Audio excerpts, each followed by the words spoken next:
and with Trump, I just want to talk briefly about, the Trump in the White House now. It's obviously the topic du jour, and he's the man du jour, and what's happening with the trade wars that are deepening. And presumably that feeds into your thesis, and it's validating your thesis that, the US and indeed most Western world economies are going to be struggling in the coming months and years. Well, Mr. Trump is certainly making China great again. Every time I turn around, or every time the world turns around, he's doing something else, which is not good for America, but is good for China and Asia. He walked out of the TPP, Trans-Pacific Partnership, and that left Asia for China. I mean, China looked around and said, wow, is this really happening? He keeps doing things like that. And I mean, it's his job, and he's supposed to do it the way he sees fit. But boy, the results are not good for America. I don't like saying it since I'm an American citizen, but so far he's not helping America.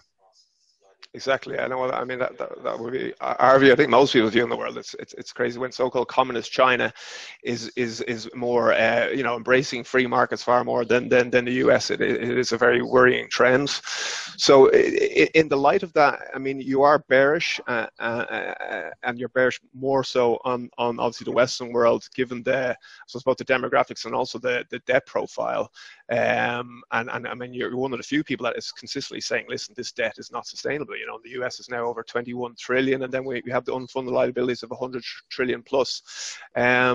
So, I mean, in terms of being bearish, is your view, and there's so many variables, and it's impossible to predict, but do you see more of a 1970s style stagflation or a 1930s style depression leading to global conflict potentially, or do you see a swifter sort of collapsed style scenario akin to, say, the Soviet Union?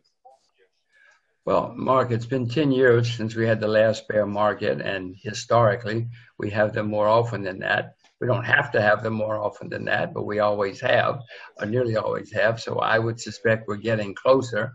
2008 we had a problem because of too much debt. Well, since then the debt has gone through the roof everywhere in the world. People have talked about austerity, but nobody has practiced austerity. So we're going to have a serious problem when the next one comes. We always have them. And when the next one comes, it's going to be worse than most because the debt is so much higher everywhere. Even China has debt now. In 2008, China had a lot of money saved for a rainy day. It started raining. They started spending their money, the saved money, and help save the world. But now even China has debt. So everybody has the disease now.